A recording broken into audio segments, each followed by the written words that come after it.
তাহলে আজকে আমরা কি বলবো, হার্টের রক্ত সঞ্চালন মানে হার্টের ব্লাড সার্কুলেশনের সম্পর্কে। এবার হার্টের ব্লাড সার্কুলেশন পড়ার আগে আমাদের হৃৎপিণ্ডের মধ্যে কি কি জায়গা আছে, হার্টের মধ্যে কি কি জায়গা আছে সেটা দেখতে হবে, মানে কি কি আছে।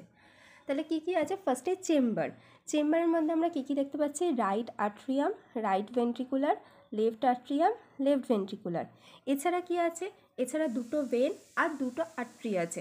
দুটো ভেনের মধ্যে কি কি দেখতে পাচ্ছি আমরা, superior vena CAVA, inferior vena CAVA. এরা কিন্তু একটাই, সুপেরিয়র মানে উপরের দিকে, ইনফেরিয়র মানে নিচের দিকে। এটা একটা ভেন। এছাড়া কি, এছাড়া আছে পালমোনারি ভেন। আর দুটো আর্টারি কি কি, পালমোনারি আর্টারি আর আওরটা। এবার আমরা কি জানি, আমরা সাধারণত জানি ভেন অবিশুদ্ধ রক্ত সঞ্চালন করে আর আর্টারি কী করে, আর্টারি বিশুদ্ধ রক্ত নিয়ে যায়। এখানে পালমোনারি আর্টারি হলো এমন একটা একমাত্র আর্টারি আমাদের বডির মধ্যে যেটা অবিশুদ্ধ রক্ত সঞ্চালন করে, আর পালমোনারি ভেইন হলো একমাত্র ভেন যেটা বিশুদ্ধ রক্ত মানে অক্সিজেনেটেড ব্লাড নিয়ে যায়। এবার আর কি জানা থাকবে, ফার্স্টে আমরা জানি কি আমাদের ঘরে একটা মানে দুটো ঘরের মাঝখানে নিশ্চয়ই একটা করে দরজা থাকে, সেরকমই হার্টের কি চারটে চেম্বার মানে চারটে ঘর, এবার তার মাঝখানেও নিশ্চয়ই দরজা থাকা দরকার। তো সেই দরজাগুলো কি কি, রাইট আর্ট্রিয়াম আর দরজা মানে এখানে কি ভালভ, রাইট আর্ট্রিয়াম আর রাইট ভেন্ট্রিকুলারের মাঝখানে কি দরজা থাকছে মানে কি ভালভ থাকছে, ট্রাইকাসপিড ভালভ। সেরকমই লেফট আর্ট্রিয়াম আর লেফট ভেন্ট্রিকুলারের মাঝখানে কি থাকছে, মাইট্রাল ভালভ, অথবা এটাকে আমরা কি বলতে পারি, বাইকাসপিড ভালভ। এছাড়াও আরও দুটো দরজা মানে আরও দুটো ভালভ কোথায় থাকবে, রাইট ভেন্ট্রিকুলার আর পালমোনারি আর্টারি, এখানের মাঝখানেও তো একটা দরকার, না হলে এখানে এসে হট করে এখানে ঢুকে যাবে। তো এখানের মাঝখানেও একটা মানে আমাদের একটা ছোটো ঠাকুরঘর থাকলে সেখানেও একটা নিশ্চয়ই দরজা অনেক সময় থাকে। তো সেরকমই এখানের মাঝখানেও একটা রাইট ভেন্ট্রিকুলার আর পালমোনারি আর্টারির মাঝখানেও একটা দরজা থাকে, সেটাকে কি বলা হয়, পালমোনারি ভালভ। এছাড়াও কি, এছাড়াও লেফট ভেন্ট্রিকুলার আর আউটটা দেখতে পাচ্ছি আমরা এখানে, এটার মাঝখানে কি থাকে, আউটটিক ভালভ। তাহলে হয়ে গেল আমাদের কি কি থাকছে, ভালভ, চেম্বার আর কি কি আর্টারি থাকলে আমরা জানলাম। এবার হার্টের ব্লাড সার্কুলেশনটা কি করে হচ্ছে এবার সেটা বুঝে নিই। ফার্স্টে আমাদের কি বডিতে কি থাকে, বডি থেকে ডিঅক্সিজেনেটেড ব্লাড নিয়ে আসতে হবে, বডি থেকে ডিঅক্সিজেনেটেড ব্লাডটা কারা নিয়ে আসবে, সুপেরিয়র ভেনা কাভা আর ইনফেরিয়র ভেনা কাভা। কি সুপেরিয়র ভেনা কাভা কি আপার এক্সট্রিমিটিসেরটা নিয়ে আসে আর ইনফেরিয়র নিচের। এবার এই যে অবিশুদ্ধ রক্তটা এরা কোথায় নিয়ে আসছে, ফার্স্ট রাইট আট্রিয়ামে যখন নিয়ে আসছে তখন কি হচ্ছে, রাইট আট্রিয়ামের চাপটা বেড়ে যাচ্ছে, ব্লাড বাড়লে তো চাপ বেড়ে যাবে, তাহলে চাপ বাড়লে কি হচ্ছে, কন্ট্রাকশন হচ্ছে মানে সংকোচন হচ্ছে। যখনই এখানে ব্লাড ঢুকতে শুরু করছে তখনই কি হচ্ছে, আমরা কি বলছিলাম, হ্যাঁ, রাইট আট্রিয়ামে ব্লাডটা ঢুকছে। এবার কি হচ্ছে, যখন ব্লাডটা এখানে ঢুকছে, যেমন আমাদের দরজায় ঠেলা মারলে কী হয়, দরজাটা খুলে যায়, তেমনই এখানে যখন চাপ বাড়ছে মানে কন্ট্রাকশন হচ্ছে, এর ফলে কি হচ্ছে, এই যে ট্রাইকাসপিড ভালভটা আছে সেটা খুলে যাচ্ছে।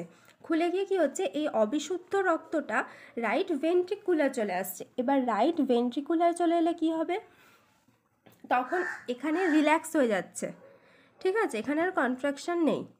এখানে যখন চলে আসছে তখন রাইট ভেন্ট্রিকুলারের কন্ট্রাকশন হচ্ছে মানে চাপ বেড়ে যাচ্ছে।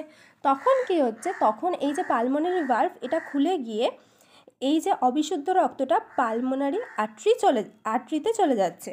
এবার পালমোনারি আর্টারির মাধ্যমে কোথায় ব্লাড চলে যায়, লাংসে। এবার লাংসে কী হবে, লাংসে গিয়ে যে অবিশুদ্ধ রক্তটা আছে সেটা বিশুদ্ধ রক্তে পরিবর্তিত হবে, অক্সিজেনেটেড হবে, ডিঅক্সিজেনেটেড ব্লাডটা। এবার সেই ডিঅক্সিজেনেটেড ব্লাডটা কোথা দিয়ে তো আসতে হবে, সেটা কোথা দিয়ে আসবে, পালমোনারি ভেইনের মাধ্যমে। এইখানে এই যে এই দুটো পালমোনারি ভেইন, এখানেও দুটো এই পালমোনারি ভেইনের মাধ্যমে রক্তটা কোথায় আসছে, লেফট আট্রিয়ামে।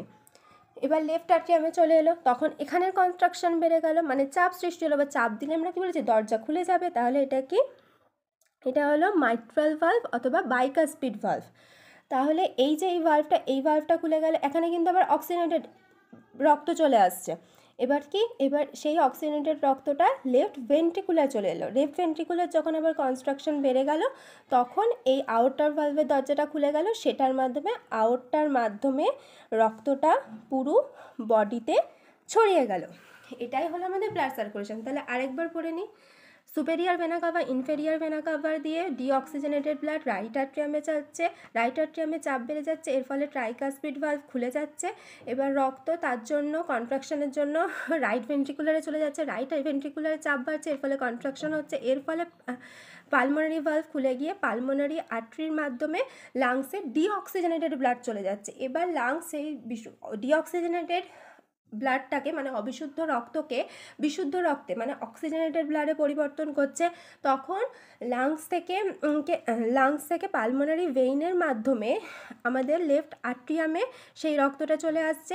লেফট আর্ট্রিয়াম থেকে যখন কনস্ট্রাকশন মানে চাপ বেড়ে যাচ্ছে, তখন মাইট্রাল ভালভ খুলে যাচ্ছে অথবা বাইকাসপিড ভালভ, সেখান থেকে লেফট ভেন্ট্রিকুলারে রক্ত চলে আসছে, সেখান থেকে আউটিক ভালভ খুলে যাচ্ছে এবং আউটটার মাধ্যমে পুরো বডিতে এই যে আউটটার মাধ্যমে এই যে এখানে দেখতে পাচ্ছ আউটটার মাধ্যমে পুরো রক্তটা পুরো বডিতে ছড়িয়ে যাচ্ছে। এবার আমরা কি বলেছিলাম ফার্স্টে, আমরা ভিডিও প্রথম দিকে আমরা বলেছিলাম যে ভেন সাধারণত কী করে, ভেন ডিঅক্সিজেনেটেড ব্লাড নিয়ে যায় আর অক্সিজেনেটেড ব্লাড আর্টারি।